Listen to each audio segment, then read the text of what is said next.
what you both have to say. And so with that, if you're ready, let's start. And we will begin with the fight against the coronavirus. President Trump, the first question is for you. The country is heading into a dangerous new phase. More than 40,000 Americans are in the hospital tonight with COVID, including record numbers here in Tennessee. And since the two of you last shared a stage, 16,000 Americans have died from COVID. So please be specific. How would you lead the country during this next stage of the coronavirus crisis? 2 minutes, uninterrupted. So, as you know, 2.2 million people modeled out were expected to die. We closed up the greatest economy in the world in order to fight this horrible disease that came from China. It's a worldwide pandemic. It's all over the world. You see the spikes in Europe and many other places right now. If you notice, the mortality rate is down 85%. The excess mortality rate is way down and much lower than almost any other country. And we're fighting it, and we're fighting it hard. There is a spike. There was a spike in Florida, and it's now gone. There was a very big spike in Texas. It's now gone. There was a very big spike in Arizona. It's now gone. And there are some spikes and surges in other places. They will soon be gone. We have a vaccine that's coming. It's ready. It's going to be announced within weeks, and it's going to be delivered. We have Operation Warp Speed, which is the military is going to distribute the vaccine. I can tell you from personal experience that I was in the hospital. I had it, and I got better. And I will tell you that I had something that they gave me, a therapeutic, I guess they would call it. Some people could say it was a cure. But I was in for a short period of time, and I got better very fast, or I wouldn't be here tonight. And now they say I'm immune. Whether it's 4 months or a lifetime, nobody's been able to say that, but I'm immune. More and more people are getting better. We have a problem that's a worldwide problem. This is a worldwide problem. But I've been congratulated by the heads of many countries on what we've been able to do. If you take a look at what we've done in terms of goggles and masks and gowns and everything else, and in particular ventilators. We're now making ventilators all over the world, thousands and thousands a month, distributing them all over the world. It will go away, and as I say, we're rounding the turn, we're rounding the corner. It's going away. Okay, former Vice President Biden, to you, how would you lead the country out of this crisis? You have 2 minutes uninterrupted. 220,000 Americans dead. If you hear nothing else I say tonight, hear this. Anyone who's responsible for not taking control, in fact, not saying I take no responsibility initially, anyone who's responsible for that many deaths should not remain as President of the United States of America. We're in a situation where there are 1,000 deaths a day now, 1,000 deaths a day, and there are over 70,000 new cases per day. Compared to what's going on in Europe, as the New England Medical Journal said, they're starting from a very low rate. We're starting from a very high rate. The expectation is we'll have another 200,000 Americans dead between now and the end of the year. If we just wore these masks, the President's own advisors have told him, we could save 100,000 lives. And we're in a circumstance where the President thus far and still has no plan, no comprehensive plan. What I would do is make sure we have everyone encouraged to wear a mask all the time. I would make sure we move in the direction of rapid testing, investing in rapid testing. I would make sure that we set up national standards as to how to open up schools and open up businesses so they can be safe and give them the wherewithal, the financial resources to be able to do that. We're in a situation now where the New England Medical Journal, one of the most serious journals in the whole world, said for the first time ever that the way this president has responded to this crisis has been absolutely tragic. And so, folks, I will take care of this. I will end this. I will make sure we have a plan. President Trump, I'd like to follow up with you in your comments. You talked about taking a therapeutic. I assume you're referencing Regeneron. You also said a vaccine will be coming within weeks. Yes. Is that a guarantee? No, it's not a guarantee, but it will be by the end of the year. But I think it has a good chance. There are two companies, I think, within a matter of weeks, and it will be distributed very quickly. Can you tell us which companies? Johnson & Johnson is doing very well. Moderna is doing very well. Pfizer is doing very well. And we have numerous others. Then we also have others that we're working on very closely with other countries, in particular Europe. Let me follow up with you, and because this is new information, you have said a vaccine is coming soon, within weeks now. Your own officials say it could take well into 2021 at the earliest for enough Americans to get vaccinated. And even then, they say the country will be wearing masks and distancing into 2022. Is your timeline realistic? No, I think my timeline is going to be more accurate. I don't know that they're counting on the military the way I do, but we have our generals lined up, one in particular, that's the head of logistics. And this is a very easy distribution for him. He's ready to go as soon as we have the vaccine. And we expect to have 100 million vials. As soon as we have the vaccine, he's ready to go. Vice President Biden, your reaction, and just 40% of Americans say they would definitely agree to take a coronavirus vaccine if it was approved by the government. What steps would you take to give Americans confidence in a vaccine if it were approved? Make sure it's totally transparent. Have the scientists of the world see it, know it, look at it.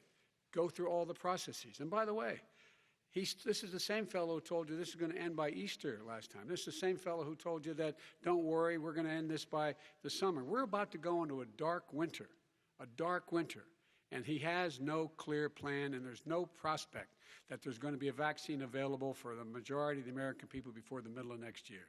President Trump, your reaction, he says you have no plan. I don't think we're going to have a dark winter at all. We're opening up our country. We've learned and studied and understand the disease, which we didn't at the beginning. When I closed and banned China from coming in heavily infected, and then ultimately Europe, but China was in January. Months later, he was saying I was xenophobic. I did it too soon. Now he's saying, oh, I should have, moved quicker. But he didn't move quicker. He was months behind me, many months behind me.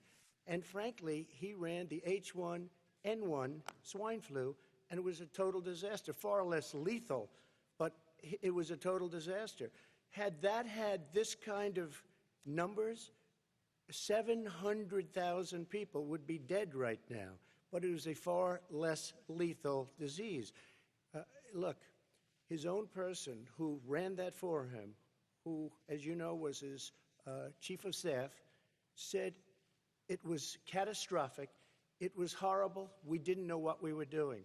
Now he comes up and he tells us how to do this. Also, everything that he said about the way every single move that he said we should make, that's what we've done. We've done all of it. But he was way behind us. Vice President Biden, your response. My response is he is xenophobic, but not because he shut down access from China. And he did it late after 40 countries had already done that. In addition to that, what he did, he made sure that we had 44 people that were in there in China trying to get to Wuhan to determine what exactly the source was. What did the president say in January? He said, no, he said, he's being transparent. The president of China is being transparent. We owe him a debt of gratitude. We have to thank him. And then what happened was we started talking about using the Defense Act to make sure we go out and get whatever is needed out there to protect people.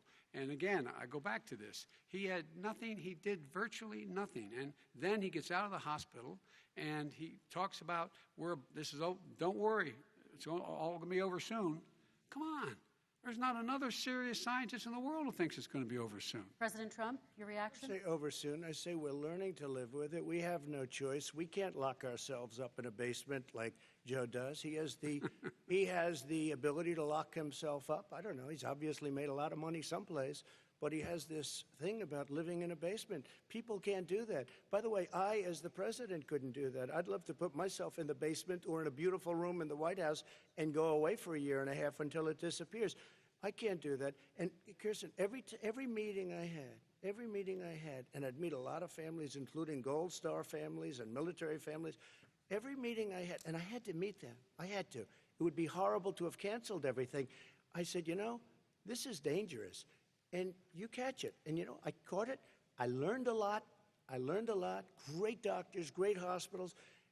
And now I recovered.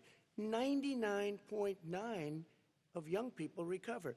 99% of people recover. We have to recover. We can't close up our nation. We have to open our school, and we can't close up our nation, or you're not going to have a nation. And of course, the CDC has said young people can get sick with COVID-19 and can pass it.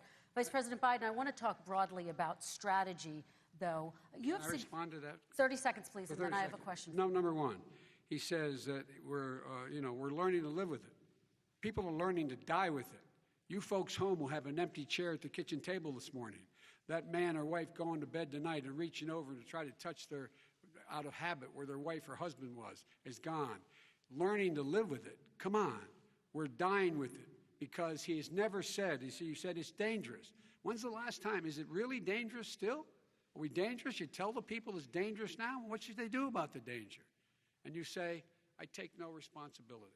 Let me talk about your two. Excuse me, I take full responsibility. It's not my fault that he came here. It's China's fault. And you know what? It's not Joe's fault that he came here either. It's China's fault. They kept it from going into the rest of China for the most part, but they didn't keep it from coming out to the world, including Europe and ourselves. Vice President Biden. The fact is that when we knew it was coming, when it hit, what happened? What did the president say? He said, don't worry, it's going to go away. Be gone by Easter. Don't worry, the warm weather. Don't worry, maybe inject bleach. He said he was kidding when he said that, but a lot of people thought it was serious. A whole range of things the president has said. Even today, he thinks we are in control. We're about to lose 200,000 more people. President Trump. Look, perhaps just to finish this, I was kidding on that, but just to finish this, when I closed, he said I shouldn't have closed. And that went on for months. Nancy Pelosi said the same thing. She was dancing on the streets in Chinatown in San Francisco. But when I closed, he said, this is a terrible thing, you're xenophobic. I think he called me racist even, and because I was closing it to China. Now he says I should have closed it earlier. It just, Joe, it doesn't work. I didn't say either of those things. You certainly did. You certainly did. I talked about his xenophobia in a different context. It wasn't about closing the border to Chinese coming to the United States. All right, I want to talk about both of your different strategies to handling He thought this. I shouldn't have closed the border. Well, that's obvious. Do you want to respond to that quickly, Vice President No. Biden? Okay. Let's talk about your different strategies toward dealing with this. Mr. Vice President, you suggested you would support new shutdowns if scientists recommended it. What do you say to Americans who are fearful that the cost of shutdowns, the impact on the economy, the higher rates of hunger, depression, domestic and substance abuse outweighs the risk of exposure to the virus? What I would say is I'm going to shut down the virus, not the country. It's his ineptitude that caused the country to have to shut down in large part. Why businesses have gone under, why schools are closed, why so many people have lost their living, and why they're concerned. Those other concerns are real. That's why he should have been, instead of in a sand trap in his golf course, he should have been negotiating with Nancy Pelosi and the rest of the Democrats and Republicans about what to do about the acts they were passing for billions of dollars to make sure people had the capacity. But you haven't ruled out more shutdowns. Well, no, I'm not shutting down the name, but there are, look, you need standards. The standard is if you have a reproduction rate in a community that's above a certain level, everybody says, slow up, more social distancing, do not open bars and do not open gymnasiums, do not open until you get this under control, under more control. But when you do open, give the people the capacity to be able to open and have the capacity to do it safely. For example, schools. Schools, they need a lot of money to open. They need to deal with ventilation systems. They need to deal with smaller classes, more teachers, more pods. And he's refused to support that money, or at least up to now. Let's talk about schools. President Trump, I think we have to respond, if I might. Please, and then I have a follow-up. Thank you, and I appreciate that. Look, all he does is talk about shutdowns, but forget about him. His Democrat governors, Cuomo in New York, you look at what's going on in California, you look at Pennsylvania, North Carolina, Democrats all, they're shut down so tight and they're dying. They're dying. And he supports all these people. All he talks about is shutdowns. No, we're not going to shut down, and we have to open our schools. And it's like, as an example, I have a young son. He also tested positive. By the time I spoke to the doctor the second time, he was fine. It just went away. Young people, I guess it's their immune system. Let me follow up with you, President Trump. You've demanded schools open in person and insist they can do it safely. But just yesterday, Boston became the latest city to move its public school system entirely online after a coronavirus spike. What is your message to parents who worry that sending their children to school will endanger not only their kids, but also their teachers and families? I want to open the schools. The transmittal rate to the teachers is very small, but I want to open the schools. We have to open our country. We're not going to have a country. You can't do this. We can't keep this country closed. This is a massive country with a massive economy. People are losing their jobs. They're committing suicide. There's depression, alcohol, drugs at a level that nobody's ever seen before. There's abuse, tremendous abuse. We have to open our country. You know, I've said it often, the cure cannot be worse than the problem itself. And that's what's happening. And he wants to close down, he'll close down the country if one person in our massive bureaucracy says we should close it down. Vice President Biden, your response. Simply not true. We ought to be able to walk and chew gum at the same time. We ought to be able to safely open, but would they need resources to open? You need to be able to, for example, if you're going to open a business, have social distancing within the business. You need to have, if you have a restaurant, you need to have plexiglass dividers so people cannot infect one another. You need to be in a position where you can take testing rapidly and know whether a person is in fact infected. You need to be able to trace. You need to be able to provide all the resources that are needed to do this. And that is not inconsistent with saying that we're going to make sure that we can open safely. And by the way, all you teachers out there, not that many of you are going to die, so don't worry about it. Come on. President Trump, let me follow up with you quickly. By the way, I will say this. If you go and look at what's happened to New York, it's a ghost town. It's a ghost town. And when you talk about plexiglass, these are restaurants that are dying. These are businesses with no money. Putting up plexiglass is unbelievably expensive, and it's not the answer. I mean, you're going to sit there in a cubicle wrapped around with plastic. These are businesses that are dying, Joe. You can't do that to people. You just can't. Take a look at New York and what's happened to my wonderful city for so many years. I loved it. It was vibrant. It's dying. Everyone's leaving New York. Take a look at what New York has done in terms of turning the curve down in terms of the number of people dying. And I don't look at this in terms of the way he does. Blue states and red states. They're all the United States. And look at the states that are having such a spike in the coronavirus. They're the red states. They're the states in the Midwest. They're the states in the upper Midwest. That's where the spike is occurring significantly. But they're all Americans. They're all Americans. And what we have to do is say, wear these masks, number one. Make sure we get the help that the businesses need that has money's already been passed to do that. It's been out there since the beginning of the summer, and nothing's happened. President, New York has lost more than 40,000 people, 11,000 people in nursing homes. President Trump, what when you say spike, take a look at what's happening in Pennsylvania, where they've had it closed. Take a look at what's happening with your friend in Michigan, where her husband's the only one allowed to do anything. It's been like a prison. Now it was just ruled unconstitutional. Take a look at North Carolina. They're having spikes, and they've been closed. And they're getting killed financially. We can't let that happen, Joe. You can't let that happen. We have to open up. And we understand the disease. We have to protect our seniors. We have to protect our elderly. We have to protect especially our seniors with heart problems and diabetes problems. And we will protect them. We have the best testing in the world by far. That's why we have so many cases. Let me follow up with you before we move on to our next section. President Trump, this week you called Dr. Anthony Fauci, the nation's best-known infectious disease expert, quote, a disaster. You described him and other medical experts as, quote, idiots. If you're not listening to them, who are you listening to as you fight this? I'm listening to all of them, including Anthony. I get along very well with Anthony. But he did say, don't wear masks. He did say, as you know, this is not going to be a problem. I think he's a Democrat, but that's okay. He said, this is not going to be a problem. We are not going to have a problem at all. When Joe says that, I said, Anthony Fauci said, and others, and many others, and I'm not knocking him a lot. Nobody knew. Look, nobody knew what this thing was. Nobody knew where it was coming from, what it was. We've learned a lot. But Anthony said, don't wear masks. Now he wants to wear masks. Anthony also said, if you look back, exact words, here's his exact words. This is no problem. This is going to go away soon. So he's allowed to make mistakes. He happens to be a good person. Vice President Biden, your response quickly, and then we're going to move on to the next section. My response is that think about what the president knew in January and didn't tell the American people. He was told this was a serious virus that spread in the air, and it was much worse than the flu.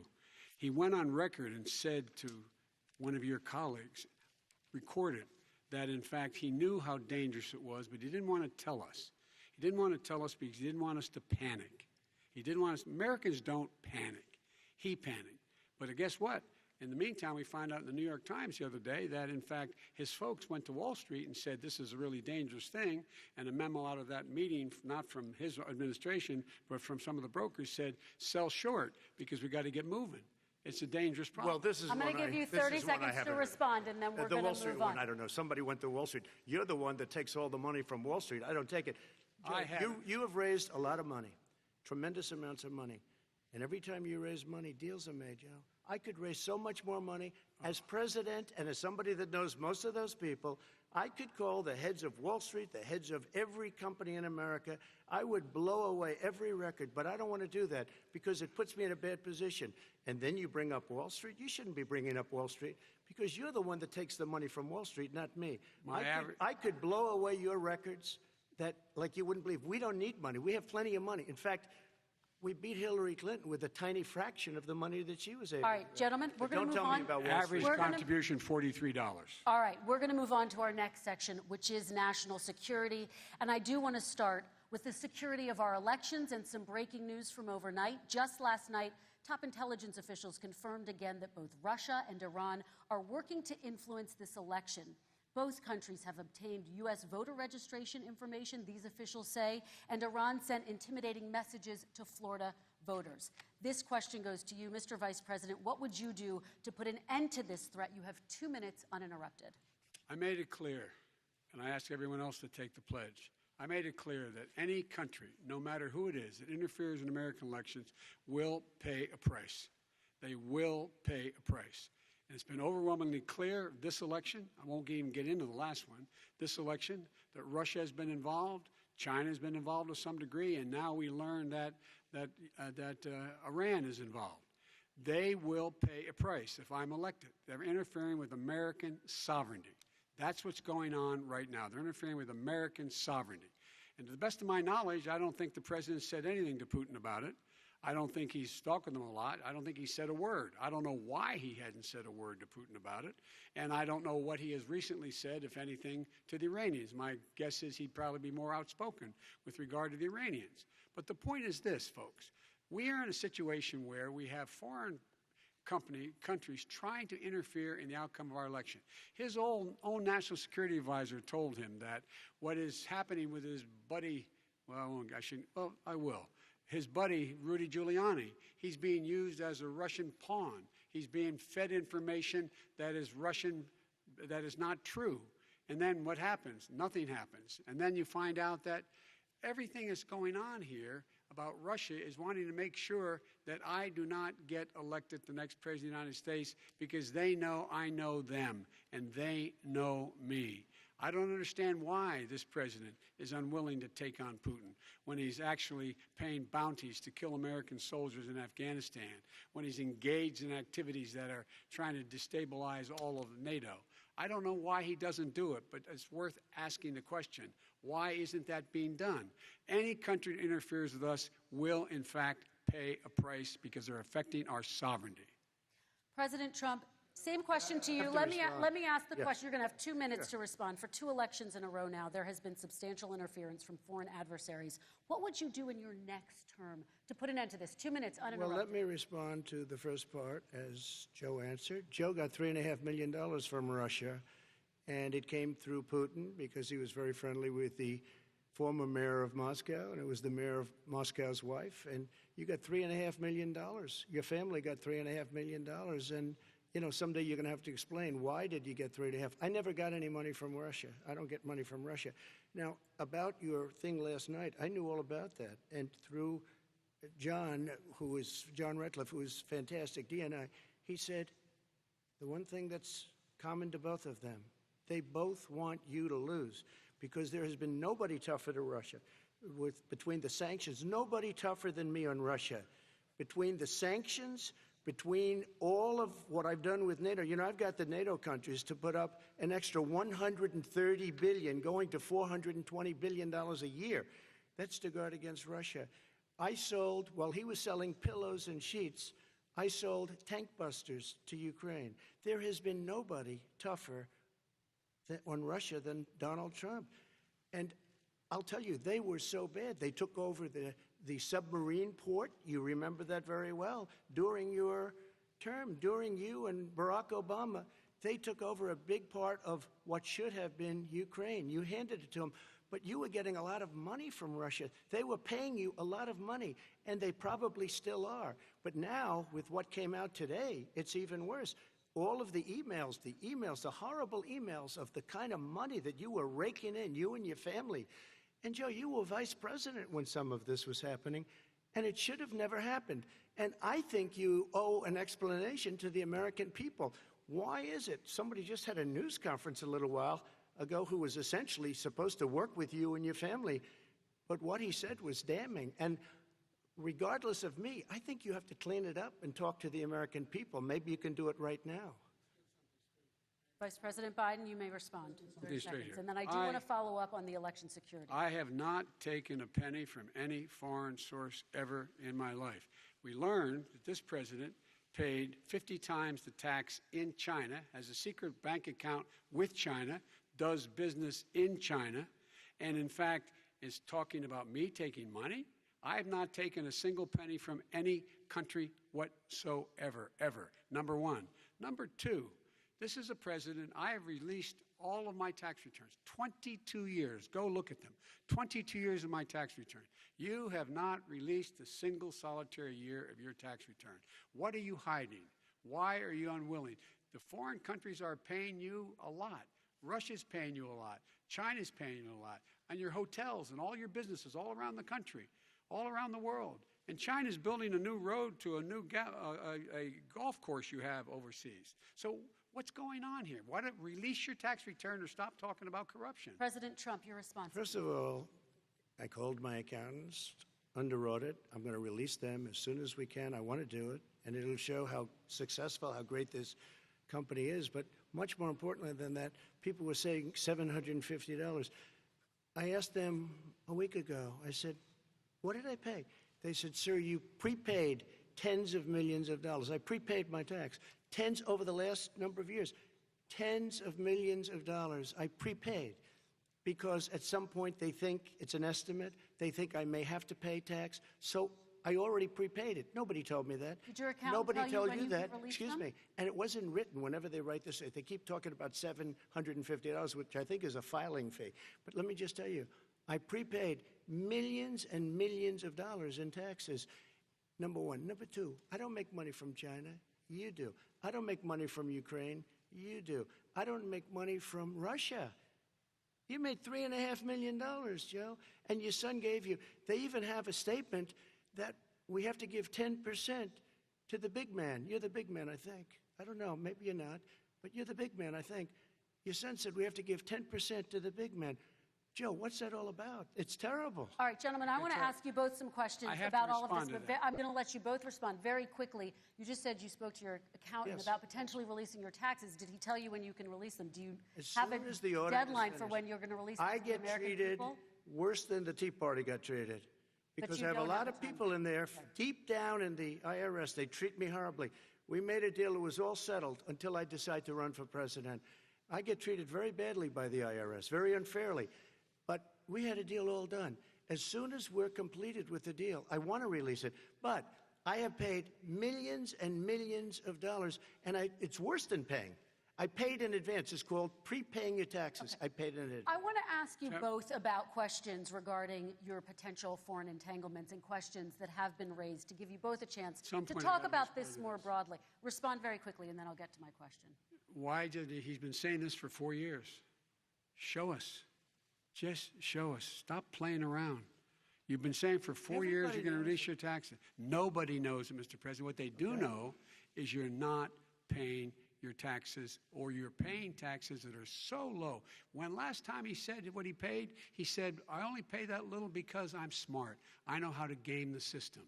Come on. Come on, folks. Very So quickly, President Trump, and then I want to get to two questions to both of you on this. I was put through a phony witch hunt for 3 years. It started before I even got elected. They spied on my campaign. No president should ever have to go through what I went through. Let me just say this. Mueller and 18 angry Democrats and FBI agents all over the place spent $48 million.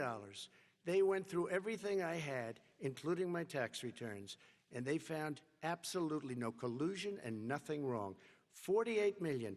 I guarantee you, if I spent 1 million on you, Joe, I could find plenty wrong. Because All right. the kind of things that you've done and the kind of monies that your family has taken, I mean, your brother made money in Iraq. Millions of dollars. Your other brother made a fortune, and it's all through you, Joe. And they say you get some of it, and you do live very well. You have houses all over the place. You live very well. All right, gentlemen, let me just ask some questions about all of this broadly. Vice President Biden, there have been questions about the work your son has done in China and for a Ukrainian energy company when you were vice president. In retrospect, was anything about those relationships inappropriate or unethical? Nothing was unethical. Here's what the deal. With regard to Ukraine, we had this whole question about whether or not, because he was on the board, I later learned of a Burisma, a company, that somehow I had done something wrong. Yet every single solitary person, when he was going through his impeachment, testifying under oath who worked for him, said, I did my job impeccably. I carried out U.S. policy. Not one single solitary thing was out of line. Not a single thing, number one. Number two, the guy who got in trouble in Ukraine was this guy trying to bribe the Ukrainian government to say something negative about me, which they would not do and did not do because it never, ever, ever happened. My son has not made money in terms of this thing about, what are you talking about, China. I have not had it. The only guy made money from China is this guy. He's the only one. Nobody else has made money from China. President Trump, let me ask my question to you. But could I just, one thing? Very quickly. His son didn't have a job for a long time, was sadly no longer in the military service. I won't get into that. And he didn't have a job. As soon as he became vice president, Burisma, not the best reputation in the world, I hear they paid him $183,000 a month. Listen to this. 183, and they gave him a $3 million upfront payment. All right. And he had no energy I'm going to let the Vice President That's respond to that quickly, and then I need to dishonest. get to a question to you. Very quickly. No basis for that. Everybody investigated that. No one said anything he did was wrong in Ukraine. Okay, President Trump, this is for you. Since you took office, you've never divested from your business. You've personally promoted your properties abroad. A report this week, which was referenced, does indicate that your company has a bank account in China. So how can voters know that you don't have any foreign conflicts of interest? I have many bank accounts, and they're all listed, and they're all over the place. I mean, I was a businessman doing business. The bank account you're referring to, which is, everybody knows about it, it's listed. The bank account was in 2013. That's when it was. It was opened it was closed in 2015, I believe. And then I decided, because I was thinking about doing a deal in China like millions of other people. I was thinking about it, and I decided I'm not going to do it. Didn't like it. I decided not to do it.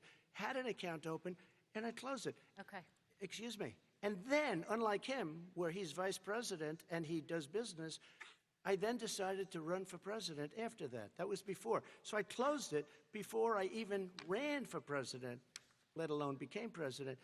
Big difference. He is the vice president of the United States, and his son, his brother, and his other brother are getting rich. They're like a vacuum cleaner. They're sucking up money every President Trump, place he thank you. goes. We do need to move on. I do want to ask you, Vice President Biden, about China. Let's talk about China more broadly. There have, of course, President Trump has said that they should pay for not being fully transparent in regards to the coronavirus. If you were president, would you make China pay? And please be specific. What would that look like? What I'd make China do is play by the international rules, not like he has done. He has caused the deficit of China to go up, not down, with China, up, not down. We are making sure that in order to do business in China, you have to give all your intellectual property. You have to have a partner in China. It's 51%. We would not do that at all, number one. Number two, we're in a situation where China would have to play by the rules internationally as well. When I met with Xi, when I was still vice president, he said we're setting up air identification zones in the South China Sea. You can't fly through them. I said, we're going to fly through them. We just flew B-52, B-1 bombers through it. We're not going to pay attention. They have to play by the rules. And what's he do? He embraces guys like the thugs like in North Korea and the Chinese president and Putin and others, and he pokes his finger in the eye of all of our friends, all of our allies. We make up we're 25% of the world's economy. We need to be having the rest of our friends with us saying to China, these are the rules. You play by them or you're going to pay the price for not paying by them economically. That's the way I will run it, and that's what we did in upholding steel tariffs and a range of other things when we were president and vice president. All right, let's talk about North Korea. Excuse me, no, I have to respond to that. Okay, very quickly, and then His we're son going to move on walked to out North with $1.5 Korea. billion from China to Not manage after true. spending 10 minutes in office and being in Air Force Two, number one. Number two, there's a very strong email talking about your family wanting to make $10 million a year for introductions. President Trump, on China policy, though, what No, but wait a specifically are minute. you going to do? What specifically are you going to do to make China pay? You've said you're going First to of make all, them pay. China is paying. They're paying billions and billions of dollars. I just gave New $28 billion. sanctions? New sanctions? I just gave $28 billion to our farmers. because Taxpayers' China, money. It's what? Taxpayers' money. Didn't come from Yeah, China. you know who the taxpayer is. It's called China. China paid true. $28 billion, and you know what they did to pay it, Joe? They devalued their currency, and they also paid up. And you know who got the money? Our farmers, our great farmers, because they were targeted. You never charged them anything. Also, I charged them 25% on dumped steel because they were killing our steel industry. We were not going to have a steel industry. Okay. And now we have a steel Okay, industry. Vice President Biden, your response, please. My response is, look, this isn't about, there's a reason why he's bringing up all this malarkey. There's a reason for it. He doesn't want to talk about the substantive issues. It's not about his family and my family. It's about your family. And your family's hurting badly. If you're making less than, if you're a middle-class family, you're getting hurt badly right now. You're sitting at the kitchen table this morning deciding, well, we can't get new tires, they're bald because we have to wait another month or so. Or are we going to be able to pay the mortgage? Or who's going to tell her she can't go back to community college? They're the decisions you're making in the middle-class families like I grew up in Scranton and Claymont. They're in trouble. We should be talking about your families, but that's the last thing he wants to talk about. I want That is a to talk typical about statement. North Korea. Excuse me, just I do for want 1 to turn second, to please. 10 seconds, Mr. President. That's 10 a seconds. typical political statement. Let's get off this China thing, and then he looks, the family, around the table, everything. Just a typical politician when I see that. Let's talk about I'm not North a typical Korea now. politician. Okay, That's why I President got elected.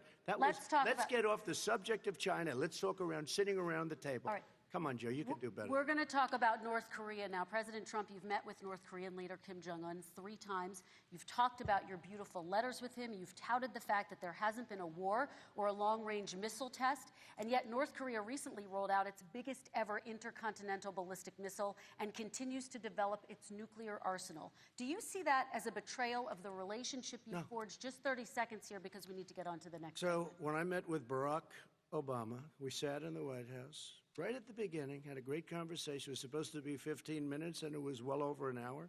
He said the biggest problem we have with North Korea. He indicated we will be in a war with North Korea. Guess what? It would be a nuclear war, and he does have plenty of nuclear capability. In the meantime, I have a very good relationship with him.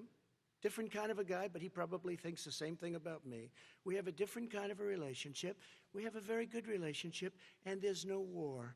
And you know, about 2 months ago, he broke into a certain area. They said, oh, there's going to be trouble. I said, no, they're not, because he's not going to do that. And I was right. Look, instead of being in a war where millions of people, Seoul, you know, is 25 miles away, millions and millions, 32 million people in Seoul, millions of people would be dead right now. President we Trump, don't have that's a war, 30 and I have a seconds. good Thank relationship. you. Vice President Biden, to you, North Korea conducted 4 nuclear tests under the Obama administration. Why do you think you would be able to rein in this persistent threat right Because now? I'd make it clear, which we were making clear to China, they had to be part of the deal. Because here's I made it clear, and as a spokesperson of the administration when I went to China, that they said, why are you moving your missile defense up so close? Why are you moving more forces here? Why are you continuing to do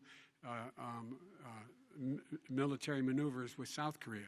I said, because North Korea is a problem, and we're going to continue to do it so we can control them. We're going to make sure we can control them and make sure they cannot hurt us.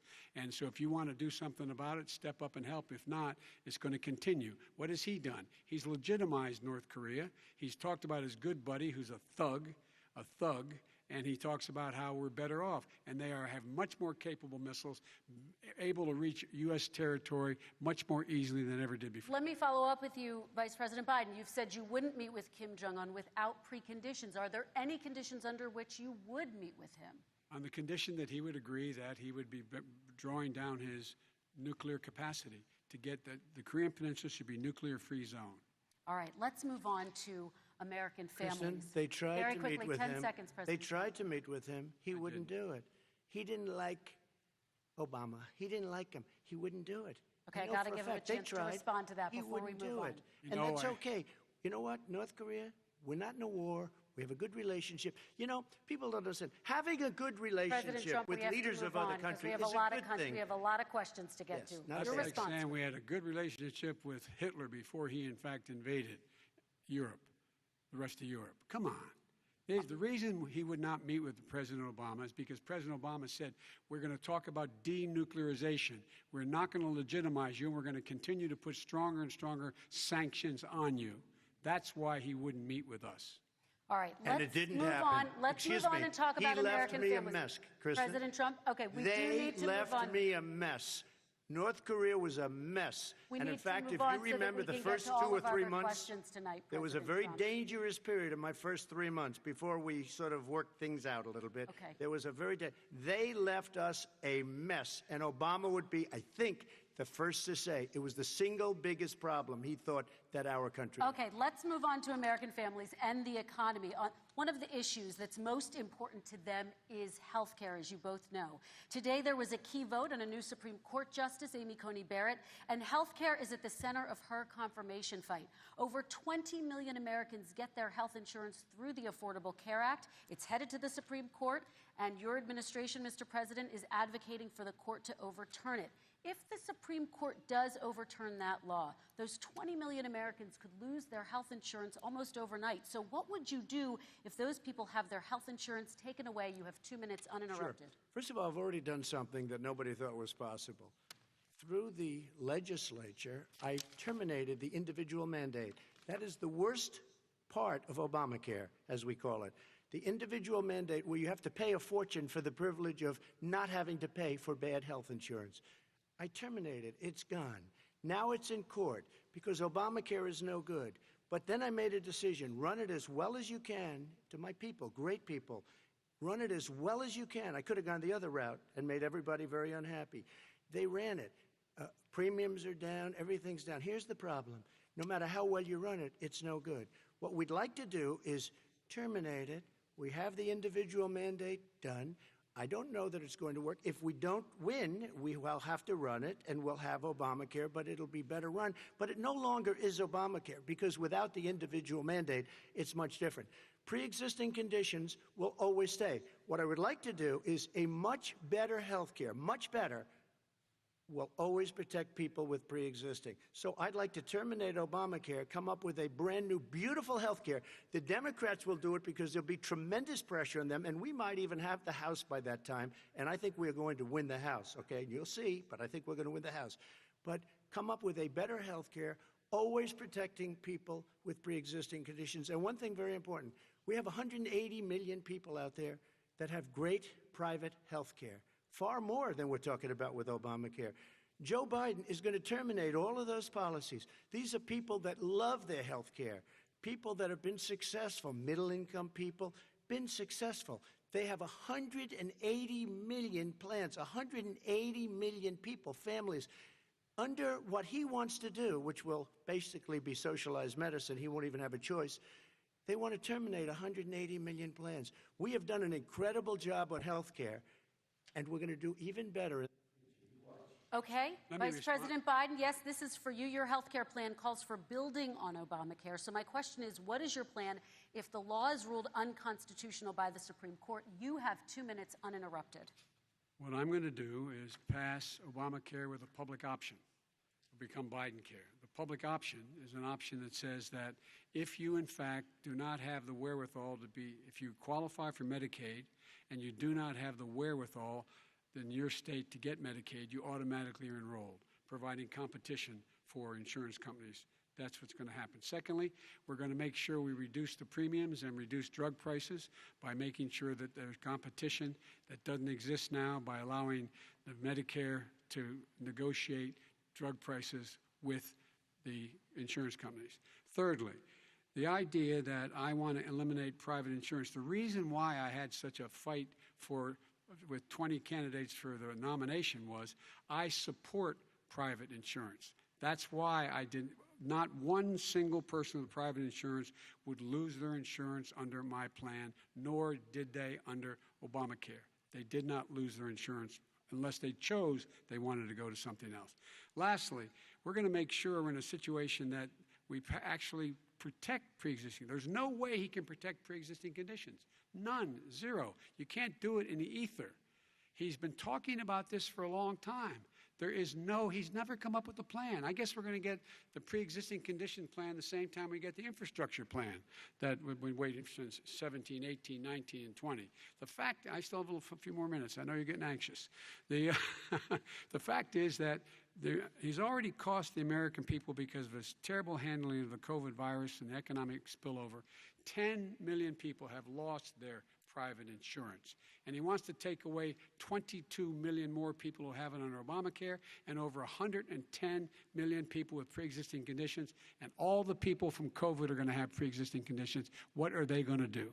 I have a follow-up for you, Vice President Biden. It relates to something that President Trump said. He's accusing you of wanting socialized medicine. What do you say to people who have concerns that your health care plan, which includes a government insurance option, takes the country one step closer to a health care system run entirely by the government? What's your response to them? I say it's ridiculous. It's like saying that, the idea that the fact that there's a public option that people can choose, that makes it a socialist plan. Look, the difference between the president, I think health care is not a privilege, it's a right. Everyone should have the right to have affordable health care. And I am very proud of my plan. It's gotten endorsed by all the major labor unions, as well as a whole range of other people who, in fact, are concerned in the medical field. This is something that's going to save people's lives, and this is going to give some people an opportunity to have health care for their children. How many of you home are worried and rolling around in bed tonight wondering what in God's name you're going to do if you get sick because you've lost your home insurance, your health insurance your company's gone under?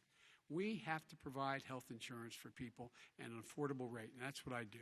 President Trump, Excuse me, he was your there response. for 47 years. He didn't do it. He was now there as vice president for 8 years, and it's not like it was 25 years ago. It was 3 3/4. It was just a little while ago, right? Less than 4 years ago. He didn't do anything. He didn't do it. He wants socialized medicine, and it's not that he wants it. His vice president, she is more liberal than Bernie Sanders and wants it even more. Bernie Sanders wants it. The Democrats want it. You're going to have socialized medicine, just like he went with fracking. We're not going to have fracking. We're going to stop fracking. We're going to stop fracking. Then he goes to Pennsylvania after he gets a nomination, where he got very lucky to get it. And he goes to Pennsylvania and he says, oh, we're going to have fracking. And you never asked that question. And by the way, so far, I respect very much the way you're handling this, I have to say. By the way. But somebody should ask the question. You can ask he goes for a year. There will be no fracking. We have a number of topics we're going to get to. That's a big question. We're going to get to. It's the same thing with socialized medicine. I have to respond. Vice President, your response, please. My response is people deserve to have affordable health care, period. Period, period, period. And the Biden care proposal will, in fact, provide for that affordable health care, lower premiums. What we're going to do is going to cost some money. It's going to cost over $750 billion over 10 years to do it. And they're going to have lower premiums. You can buy into the better plans, the cheaper plans, lower your premiums, deal with unexpected billing, and have your drug prices drop significantly. He keeps talking about it. He hasn't done a thing for anybody on health care. Not a thing. Kristen, when Very he quickly, says, then I want to talk about what's happening on Capitol Hill. He's talking about socialized medicine and and health care. When he talks about a public option, he's talking about destroying your Medicare, totally destroyed, and destroying your Social Security. And this whole country will come down. You know, Bernie Sanders tried it in his state. He tried it in his state. His governor was a very liberal governor. They want to make it work. Okay, let's let Vice President Biden respond. It doesn't work. Vice President He's Biden, a very confused guy. He thinks he's running against somebody else. He's running against Joe Biden. I beat all those other people because I disagreed with them. Joe Biden, he's running against. And the idea that we're in a situation that they're going to destroy Medicare, this is the guy that the actuary at Medicare said, if in fact, at Social Security, if in fact he continues to withhold his plan to withhold the tax on Social Security will be bankrupt by 2023 with no way to make up for it. This is the guy who's tried to cut Medicare. So I mean, the idea that Donald Trump is lecturing me on Social Security and Medicare? Come on. He tried to get rid of, he tried to hurt Social Security years ago. Years ago. Go back and look at the records. He tried to hurt Social Security years ago. All right, let's move on. I'm going to move on. Mr. President, I have to move on to the next question. They said the stock market will boom if I'm elected. If he's elected, the stock market will crash. Okay, let's move on to the next question very quickly. Look, the idea that the stock market is booming is his only measure of what's happening. Where I come from in Scranton and Claymont, the people don't live off of the stock market. Just in the last three years during this crisis, the billionaires in this country made, according to the Wall Street, $700 billion more. $700 billion more, because that's his only measure. What happens to the ordinary people out there? What happens to them? Let's talk about what's happening on Capitol Hill. We're going to move on, 401ks are through the roof. We're going to move on. Stock are through the roof. All right. And he doesn't come from Scranton. That's like he lived there for a short period of time before he even knew it. We're going to move on to the next question. And the people of Pennsylvania will show you that. Let me move on to my next question, gentlemen. They understand. As of tonight, more than 12 million people are out of work.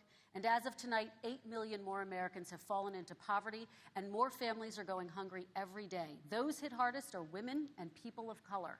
They see Washington fighting over a relief bill. Mr. President, why haven't you been able to get them the help they need? 30 seconds here. Because Nancy Pelosi doesn't want to approve it. I do. But you're the president.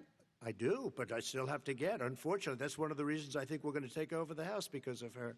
Nancy Pelosi doesn't want to approve anything because she'd love to have some victories on a date called November 3rd. Nancy Pelosi does not want to approve it. We are ready, willing, and able to do something. Don't forget, we've already approved 3 plans, and it's gone through, including the Democrats, in all fairness. This one she doesn't want. It's near the election because she thinks it helps her politically. I think it hurts her politically. All right, Mr. Vice President. The Republican leader in the United States Senate said he can't pass it. He will not be able to pass it. He does not have Republican votes. Why isn't he talking to his Republican friends? Let me follow up with you, Vice President we made a Biden, deal, because the Republicans let me ask will Vice President Biden a question. You are the leader of the Democratic Party. Why have you not pushed the Democrats to get a deal for the American people? Well, I have, and they have pushed it. Look, they passed this act all the way back in the beginning of the summer. This is like it's not new. It's been out there. This HEROES Act has been sitting there. And look at what's happening. When I was in charge of the Recovery Act with $800 billion, I was able to get $145 billion to local communities that have to balance their budgets and states that have to balance their budgets, so then have to fire firefighters, teachers, first responders, law enforcement officers, so they could keep their cities and counties running. He will not support that. They have not done a thing for them. And Mitch McConnell said, let them go bankrupt. Let them go bankrupt. Come on. What's the matter with these guys? The bill that was passed in the House was a bailout of badly run, high-crime, Democrat, all run by Democrats, cities and states. It was a way of getting a lot of money, billions and billions of dollars to these states. It was also a way of getting a lot of money from our people's pockets to people that come into our country illegally.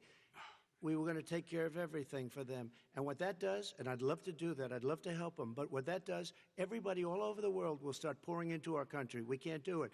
This was a way of taking care of them. This was a way of spending on things that had nothing to do with COVID, as per your question. But it was really a big bailout for badly run Democrat cities and states. All right, if I get elected, I'm running as a proud Democrat, but I'm going to be an American president. I don't see red states and blue states. What I see is American, United States. And folks, every single state out there finds themselves in trouble. They're going to start laying off, whether they're red or blue, cops, firefighters, first responders, teachers, because they have to balance their budget. And the founders were smart. They allowed the federal government a deficit spend to compensate for the United States of America. I want to talk about the minimum wage, gentlemen. Mr. Vice President, we are talking a lot about struggling small businesses and business owners these days. Do you think this is the right time to ask them to raise the minimum wage? You, of course, support a $15 federal minimum wage. I do, because I think one of the things we're going to have to do is we're going to have to bail them out, too. We should be bailing them out now, those small businesses. You got 1 in 6 of them going under. They're not going to be able to make it back. They passed a package that allows us to be able to call PPP. Money is supposed to go to help them do everything from organize how they can deal with their businesses being open safely. Schools, how they can make classrooms smaller, how they can hire more teachers, how they can put ventilation systems in. They need the help. The businesses as well as the schools need the help. But these guys will not help them. Is not giving them any of the money. We are going to move on to immigration, one thing very but I quickly, want he to said get we your have to help our reaction. small businesses by raising the minimum wage. That's not helping. I think it should be a state option. Alabama is different than New York. New York is different from Vermont. Every state is different. It should be a state option. You said very recently. We have recently. to help. It's very important. We have to help our small businesses. How are you helping your small businesses when you're forcing wages? What's going to happen, and what's been proven to happen, is when you do that, these small businesses fire many of their employees. You said very recently you would consider raising the federal minimum wage to $15 an hour. You said recently you would consider raising the federal minimum wage to $15 an hour. Is that still the case? And I would consider it to an extent, but in a what I really like, administration? In a second administration, but not to a level that's going to put all these businesses out of business. It should be a state option. Look, I've lived in different places. I know different places. They're all different. Some places, $15 is not so bad. In other places, other states, $15 would be Okay, President ruinous. Trump, thank you. Quick response, Vice President Biden. 2 jobs, 1 job, be below poverty. People are making $6, $7, $8 an hour. These first responders, we all clap for as they come down the street because they've allowed us to make it. What's happening? They deserve a minimum wage of $15. Anything below that puts you below the poverty level. And there is no evidence that when you raise the minimum wage, businesses go out of business. That is simply not true. We're going to talk about immigration. We're going to talk about immigration now, gentlemen, and we're going to talk about families within this context. Mr. President, your administration separated children from their parents at the border, at least 4,000 kids. You've since reversed your zero-tolerance policy, but the United States can't locate the parents of more than 500 children. So how will these families ever be reunited? Children are brought here by coyotes and lots of bad people, cartels, and they're brought here, and they used to use them to get into our country. We now have as strong a border as we've ever had. We're over 400 miles of brand new wall. You see the numbers, and we let people in, but they have to come in legally, and they come in through merit. But how will you reunite these kids with their families, Let me just tell you, Mr. President? they built cages. You know, they used to say, I built the cages, and then they had a picture in a certain newspaper, and it was a picture of these horrible cages, and they said, look at these cages. President Trump built them, and then it was determined they were built in 2014. That was him. Do you have a plan to reunite the kids? Yes, we're working on it we're trying very hard. But a lot of these kids come out without the parents. They come over through cartels and through coyotes and through gangs. Vice President Biden, let me bring you into this conversation. Quick response and then another question to you. These 500-plus kids came with parents. They separated them at the border to make it a disincentive to come to begin with. Real tough. We're really strong. And guess what? They cannot, it's not coyotes didn't bring them over. Their parents were with them. They got separated from their parents. And it makes us a laughing stock and violates every notion of who we are as a nation. Let me ask you a follow-up Kristen, question. they did it. We changed the policy. Your response they to that? They did it. We changed. Did not They built the separate cages. the Who built the cages, Joe? Let's talk about what Who we're built the talking about. cages, Let's Joe? talk about what we're talking about. What happened? Parents were ripped, their kids were ripped from their arms and separated. And now they cannot find over 500 sets of those parents, and those kids are alone. Nowhere to go. Nowhere to go. It's criminal. It's criminal. Let me ask Kristen, you about I will say this. immigration. They 10 went down. seconds, We and then brought I need to ask reporters, you. everything. They are so well taken care of. They're in facilities that were so clean. But some and of have them gotten haven't been such reunited But with their just ask families. one question. Who built the cages? I'd love you to ask him that. Who built the cages? Let me ask about your immigration policy, Mr. Vice President. The Obama administration did fail to deliver immigration reform, which had been a key promise during the administration. It also presided over record deportations as well as family detentions at the border before changing course. So why should voters trust you with an immigration overhaul now? Because it made a mistake. It took too long to get it right. It took too long to get it right. I'll be president of the United States, not vice president of the United States. And the fact is, I've made it very clear. Within 100 days, I'm going to send to the United States Congress a pathway to citizenship for over 11 million undocumented people. And all of those so-called dreamers, those DACA kids, they're going to be immediately certified again to be able to stay in this country and put on a path to citizenship. The idea that they are being sent home by this guy, and they want to do that, is they've gone to a country they've never seen before. I can imagine you're 5 years old, your parents are taking you across the Rio Grande River, and it's illegal. And you say, oh, no, Mom, leave me here. I'm not going to go with you. They've been here. Many of them are model citizens. Over 20,000 of them are first responders out there taking care of people during this crisis. We owe them. We owe them. Kristen, he had 8 years to do what he said he was going to do. And I've changed without having a specific. We got rid of catch and release. We got rid of a lot of horrible things that they put in and that they lived with. But he had 8 years he was vice president. He did nothing except build cages to keep children in. Vice President Biden, your response. The catch and release, you know what he's talking about there? If in fact you had a family came across and they were arrested, they in fact were given a date to show up for their hearing. They were released. And guess what? They showed up for a hearing. And this is the first president in the history of the United States of America that anybody seeking asylum has to do it in another country. That's never happened before in America. That's never happened before in America. You come to the United States and you make your case that I seek asylum based on the following premise, why I deserve it under American law. They're sitting in squalor on the other side of the river. President Trump, your response, So 30 important. seconds, and then we'll move on. It just shows that he has no understanding of immigration or the laws. Catch and release is a disaster. A murderer would come in, a rapist would come in, a very bad person would come in. We would take their name. We have to release them into our country. And then you say they come back. Less than 1% of the people come back. We have to send ICE out and Border Patrol out to find them. We would say, come back in 2 years, 3 years. We're going to give you a court case. You need Perry Mason. We're going to give you a court case.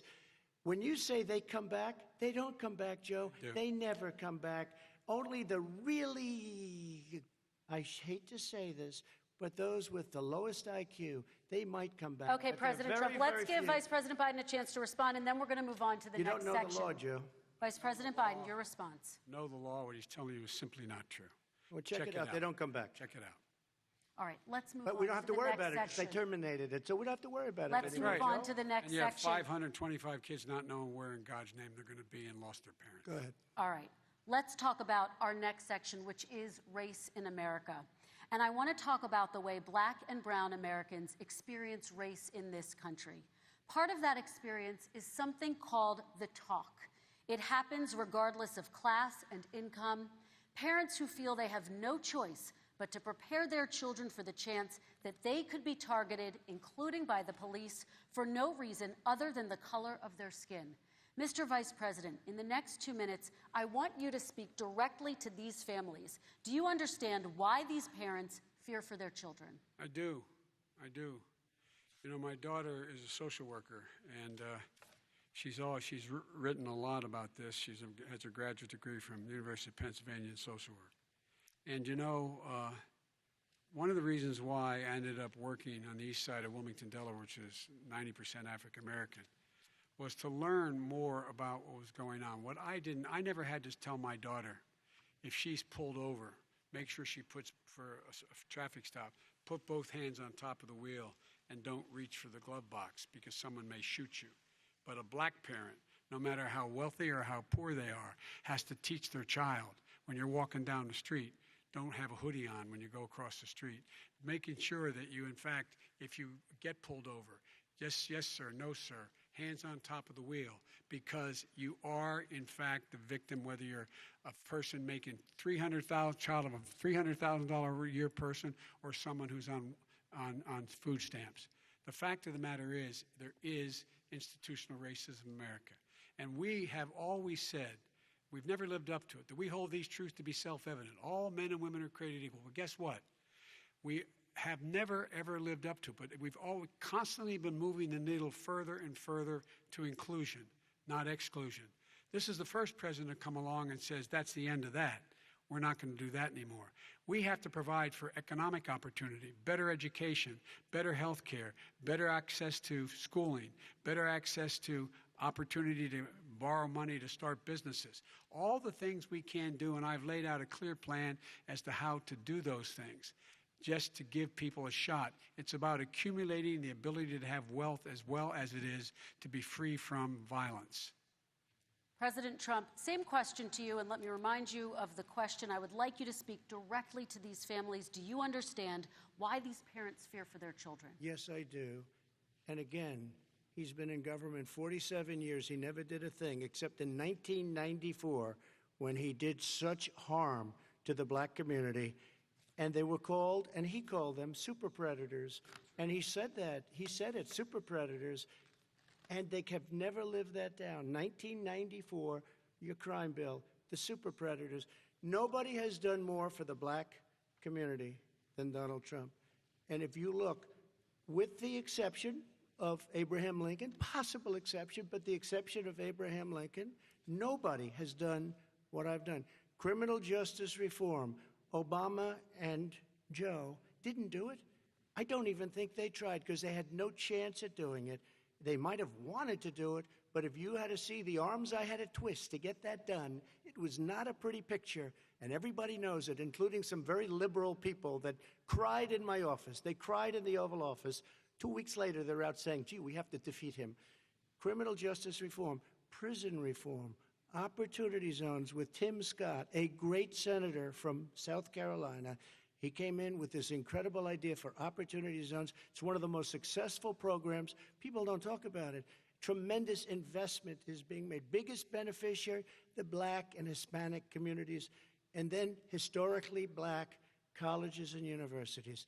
After 3 years of coming to the office, I love some of those guys. They were great. They came into the office, and I said, what are you doing? After 3 years, I said, why do you keep coming back? Because we have no funding. I said, you don't have to come back every year. We have to come back. Because President Obama would never give them long-term funding, and I did. 10-year long-term funding, and I gave them more money than they asked for because they said, I think you need more. And I said, the only bad part about this is I may never see you again because I got very friendly with them, and they like me and I like them. But I saved historically black colleges and universities. Okay, and we're going to talk about both of your records, but your response to that, Vice President? My response to that is I never, ever said what he accused me of saying. The fact of the matter is, in 2000, though, after the crime bill had been in the law for a while, this is a guy who said, the problem with the crime bill, there's not enough people in jail. There's not enough people in jail. And go on my website, get the quote, the date when he said it. Not enough people. He talked about marauding gangs, young gangs, and the people who are going to maraud our cities. This is a guy who in the Central Park five innocent black kids, he continued to push for making sure that they got the death penalty. None of them were guilty of the crimes they were suggested. Look, and talk about granted, he did in fact let 20 people, he commuted 20 people's sentences. We commuted over 1,000 people's sentences. Over 1,000. The very law he's talking about is a law that, in fact, initiated by Barack Obama. And secondly, we're in a situation here where the federal prison system was reduced by 38,000 people under our administration. And one of these things we should be doing, there should be no minimum mandatories in the law. That's why I'm offering $20 billion to states to change their state laws to eliminate minimum mandatories and set up drug courts. No one should be going to jail because they have a drug problem. They should be going to rehabilitation, not to jail. We should fundamentally change the system, and that's what I'm going to do. But why didn't he do it 4 years ago? Why didn't you do that 4 years ago, even less than that? Why didn't you I do it? am You were not- vice president. You keep talking about all these things you're going to do, and you're going to do this. But you were there just a short time ago, and you guys did nothing. We did. You know, Joe, I ran because of you. I ran because of Barack Obama, because you did a poor job. If I thought you did a good job, I would have never run. I would have never run. I ran because of you. I'm looking at you now. You're a politician. I ran because of you. All right, Vice President Biden, your response to that, and then I do have some questions for both of you. Well, I tell you what, I hope he does look at me, because what's happening here is, you know who I am, you know who he is, you know his character, you know my character, you know our reputations for honor and telling the truth. I am anxious to have this race. I am anxious to see this take place. The character of the country is on the ballot. Our character is on the ballot. Look at us closely. Let me ask some follow-up. Excuse me. Please respond, If and then we're going to have this stuff follow-up is questions. true about Russia, Ukraine, China, other countries, Iraq, if this is true, then he's a corrupt politician. All right. So don't give me the stuff about how you're this innocent baby. Joe, they're calling is you a simple. corrupt politician. Nobody's Take a look President at the Trump, I laptop wanna from stay hell. on the issue Excuse of me, race. We're take a talking look about at the issue. laptop from hell. President Trump, we're Nobody- talking about race right now, and I do want to stay on the issue of race. President Trump, And I you've have to just respond to that. Please, Because look, very there quickly. are 50 former national intelligence folks who said that what he's accusing me of is a Russian plant. They have said that this has all the five former heads of the CIA, both parties, say what he's saying is a bunch of garbage. Nobody believes it except his and his good friend Rudy Giuliani. You mean the laptop is now another Russia hoax? And You that's gotta be- exactly what- Is this that's where you're exactly going? what This was is told. where he's going. The All right. laptop is Russia, Yes. Gentlemen, Russia. I want to stay on the issue of race. You okay? have to be kidding. Here we Mr. go again President, with Russia. We're going to continue on the issue of race. Mr. President, believe you've that one. described the Black Lives Matter movement as a symbol of hate. You've shared a video of a man chanting white power to millions of your supporters. You've said that black professional athletes exercising their First Amendment rights should be fired. What do you say to Americans who say that kind of language from a president is contributing to a climate of hate and racial strife? Well, you have to understand, the first time I ever heard of Black Lives Matter, they were chanting pigs in a blanket, talking about police. Pigs, talking about our police. Pigs in a blanket, fry them like bacon. I said, that's a horrible thing. And they were marching down the street. And that was my first glimpse of Black Lives Matter. I thought it was a terrible thing. As far as my relationships with all people, I think I have great relationships with all people. I am the least racist person in this room. But what do you say to Americans who are concerned by that rhetoric? I don't know. and by I mean, I the don't know videos? what to say. I got criminal justice reform done and prison reform and opportunity zones. I took care of black colleges and universities. I don't know what to say. They can say anything. I mean, they can say anything. It makes me sad because I am the least racist person. I can't even see the audience because it's so dark. But I don't care who's in the audience. I'm the least racist person in this room. Okay, Vice President Biden, let me ask you very quickly, and then I have a follow-up question for you. Abraham Lincoln here is one of the most racist presidents we've had in modern history. He pours fuel on every single racist fire, every single one. Started off his campaign coming down the escalator saying he's going to get rid of those Mexican rapists. He's banned Muslims because they're Muslims. He has moved around and made everything worse across the board. He says about the poor boys, last time we were on stage here, he said, I told them to stand down and stand ready. Come on. This guy has a dog whistle about as big as a foghorn. President Trump, I'm going to give you 10 seconds to respond, and then I have a follow-up question. He made a reference to Abraham Lincoln. Where did that come in? I mean, You said where you're did that- Abraham No, Lincoln. where did that? No. You said- I said not since Abraham Lincoln has anybody done what I've done for the black community. And I'm I didn't saying- say I'm Abraham Lincoln. I said not since Abraham Lincoln has anybody done what I've done for the black community. Now, you have done nothing other than the crime bill, which put Oh, God.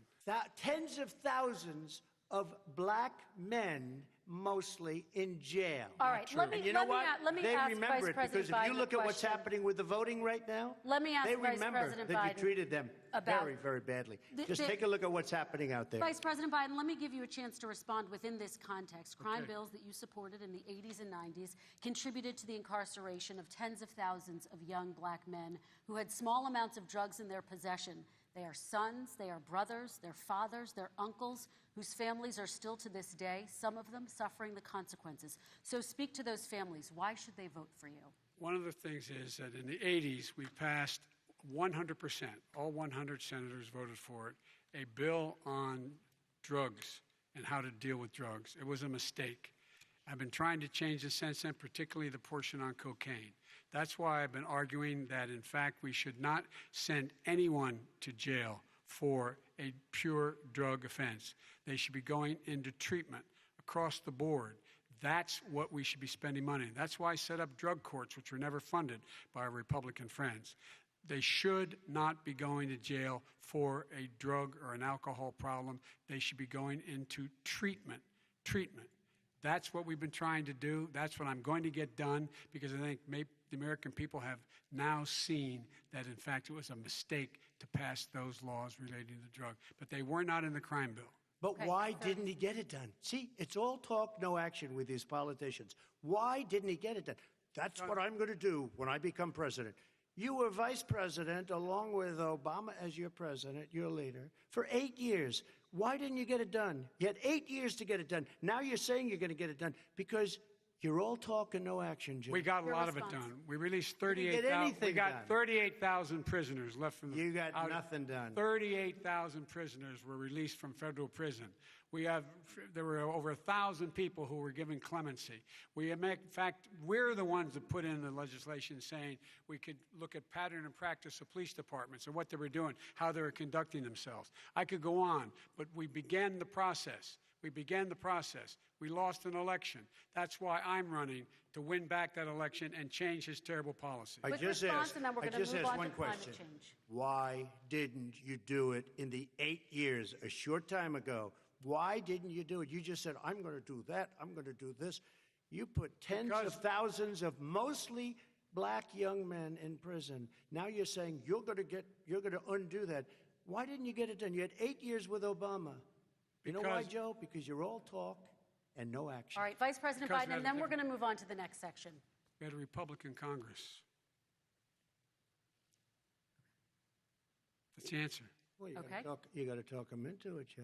All right. Sometimes you got to talk them into it. We're going to move on to our next section, Like I which did is with criminal climate justice change. reform. I had Okay. to talk Democrats into it. Gentlemen, You did we're, what we we're running out of already done. time, so we got to get on to Okay. climate change, please. You both have very different visions on climate change. President Trump, you say that environmental regulations have hurt jobs in the energy sector. Vice President Biden, you have said you see addressing climate change as an opportunity to create new jobs. For each of you, how would you both combat climate change and support job growth at the same time? Starting with you, President Trump, you have 2 minutes uninterrupted. So we have the Trillion Trees program. We have so many different programs. I do love the environment, but what I want is the cleanest, crystal clear water, the cleanest air. We have the best, lowest number in carbon emissions, which is a big standard that I notice Obama goes with all the time. Not Joe. I haven't heard Joe use the term because I'm not sure he knows what it represents or means, but I have heard Obama use it. And we have the best carbon emission numbers that we've had in 35 years under this administration. We are working so well with industry, but here's what we can't do. Look at China, how filthy it is. Look at Russia. Look at India. It's filthy. The air is filthy. The Paris Accord, I took us out because we were going to have to spend trillions of dollars, and we were treated very unfairly. When they put us in there, they did us a great disservice. They were going to take away our businesses. I will not sacrifice tens of millions of jobs, thousands and thousands of companies because of the Paris Accord. It was so unfair. China doesn't kick in until 2030. Russia goes back to a low standard, and we kicked in right away. It would have destroyed our businesses. So, you ready? We have done an incredible job environmentally. We have the cleanest air, the cleanest water, and the best carbon emission standards that we've seen in many, many years. Vice President And we Biden. haven't destroyed our industries. Vice President Biden, 2 minutes to you, uninterrupted. Climate change and climate warming, the global warming, is an existential threat to humanity. We have a moral obligation to deal with it. And we're told by all the leading scientists in the world we don't have much time. We're going to pass the point of no return within the next 8 to 10 years. 4 more years of this man eliminating all the regulations that were put in by us to clean up the climate, to limit the limit of emissions, will put us in a position where we're going to be in real trouble. Here's where we have a great opportunity. I was able to get both all the environmental organizations as well as labor, the people worried about jobs, to support my climate plan. Because what it does, it will create millions of new good-paying jobs. We're going to invest in, for example, 50,000 charging stations on our highways so that we can own the electric car market of the future. In the meantime, China is doing that. We're going to be in a position where we're going to see to it that we're going to take 4 million existing buildings and 2 million existing homes and retrofit them so they don't leak as much energy, saving hundreds of millions of barrels of oil in the process and creating significant number of jobs. And by the way, the whole idea of what this is all going to do, it's going to create millions of jobs, and it's going to clean the environment. Our health and our jobs are at stake. That's what's happening. And what right now, by the way, Wall Street firms indicated that my plan will in fact create 18.6 million jobs, 7 million more than his. This is from Wall Street. And I'll create $1 trillion more in economic growth than his proposal does. Not on climate, just on the economy. President Trump, you're They came out and said very strongly, $6,500 will be taken away from families under his plan, that his plan is an economic disaster. If you look at what he wants to do, if you look at his plan, his environmental plan, you know who developed it? AOC +3. They know nothing about the climate. I mean, she's got a good line of stuff, but she knows nothing about the climate. And they're all hopping through hoops for AOC +3. Look, their real plan costs $100 trillion. If we had the best year in the history of our country for 100 years, we would not even come close to a number like that. When he says buildings, they want to take buildings down because they want to make bigger windows into smaller windows. As far as they're concerned, if you had no window, it would be a lovely thing. This is the craziest plan that anybody has ever seen. And this wasn't done by smart people. This wasn't done by anybody. Frankly, I don't even know how it can be good politically. Right. They want to spend $100 trillion. That's their real number. He's trying to say it was 6. It's $100 trillion. They want to knock down buildings and build new buildings with little, tiny, small windows. I mean, and many other things. Okay. And many other things. Let me have the Vice President respond, and we're running out of time, and we have a lot more questions to get to. So let's hear from the Vice President. I have a number more questions. I don't know where he comes from. I don't know where he comes up with these numbers. Queens. $100 trillion. Give me a break. This plan was endorsed by every major environmental group and every labor group. Labor, because they know the future lies. The future lies in us being able to breathe, and they know there are good jobs in getting us there. And by the way, the fastest growing industry in America is solar energy and wind. He thinks wind causes cancer, windmills. It's the fastest growing jobs, and they pay good prevailing wages, $45, $50 an hour. We can grow and we can be cleaner if we go the route I'm proposing. President Trump, please energy, respond, and then I have some follow-ups. We are energy independent for the first time. We don't need all of these countries that we had to fight war over because we needed their energy. We are energy independent. I know more about wind than you do. It's extremely expensive, kills all the birds, it's very intermittent, it's got a lot of problems, and they happen to make the windmills in both Germany and China. And the fumes coming up, if you're a believer in carbon emission, the fumes coming up to make these massive windmills is more than anything that we're talking about with natural gas, which is very clean. One other thing. Find me a scientist solar. Said that. I love solar, but solar doesn't quite have it yet. it's not powerful yet to really run our big, beautiful factories that we need to compete with the world. So False. It's all a pipe dream. But you know what we'll do? We're going to have the greatest economy in the world. But if you want to kill the economy, get rid of your oil industry. You want. And what about fracking? All right, now, let me allow fracking. Vice President Biden to respond. I never said I oppose fracking. You said it on tape. I did. Show the tape. Put it on your website. I'll put it on. Put it on the website. The fact of the matter is he's flat lying. Would you rule out banning fracking? I do rule out banning fracking because the answer, we need other industries to transition to get to ultimately a complete zero emissions by 2025. What I will do with fracking over time is make sure that we can capture the emissions from the fracking, capture the emissions from gas. We can do that, and we can do that by investing money in doing it. But it's a transition to that. I have one more question in this pod, and then we have. He was against fracking. He said it. I will show that to you tomorrow.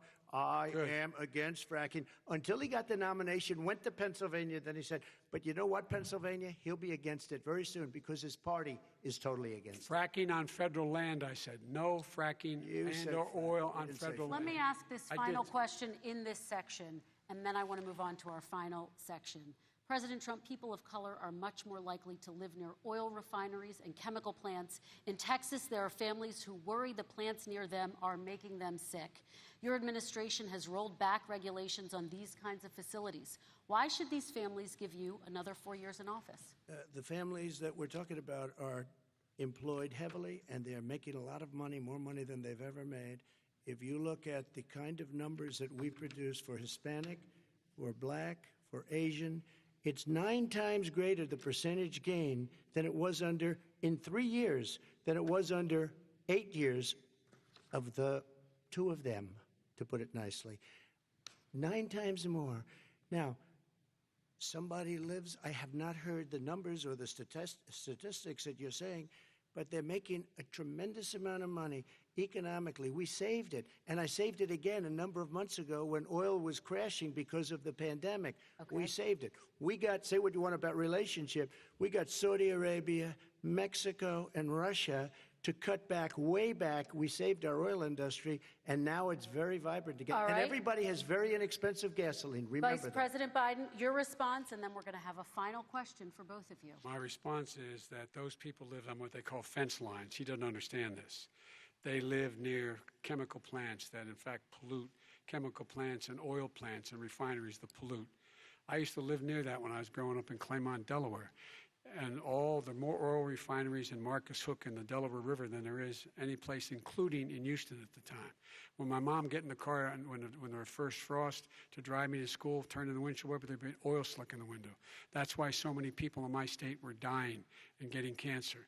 The fact is, those frontline communities, it doesn't matter what you're paying them, it matters how you keep them safe. What do? And you impose restrictions on the pollutants the pollutants coming out of those fence line communities. Okay, I have one final question. Would he close down the oil industry? It falls. Would you close down the oil industry? By the way, I would transition from the oil industry, yes. Oh, I will that's transition. a big statement. It is a big statement because I would stop. Why would you do that? Because the oil industry pollutes significantly. I see. Here's the deal. But that's you a can't big do statement. That.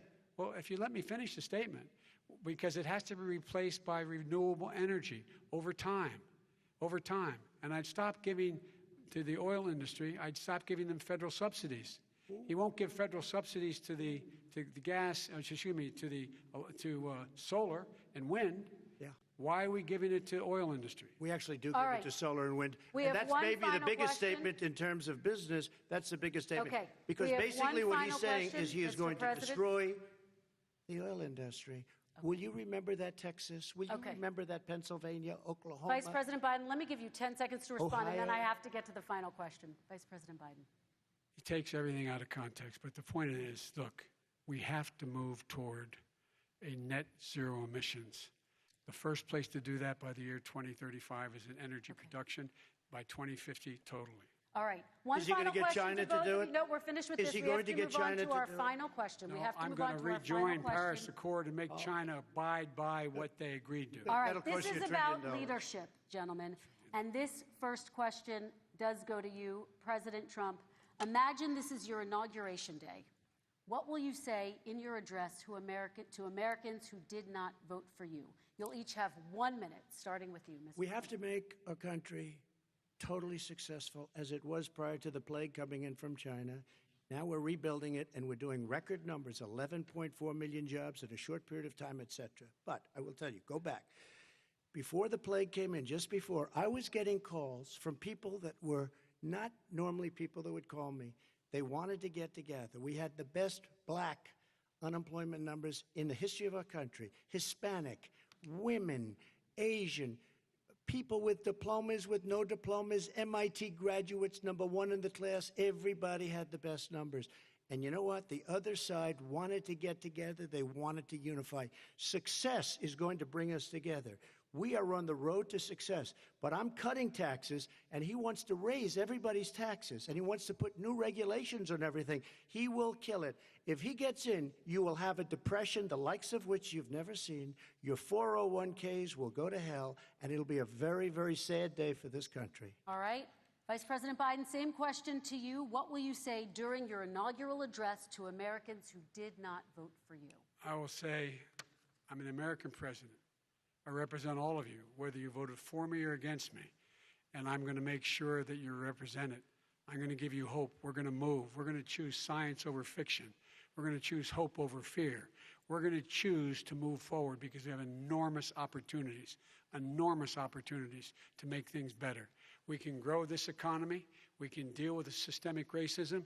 And at the same time, we can make sure that our economy is being run and moved and motivated by clean energy, creating millions of new jobs.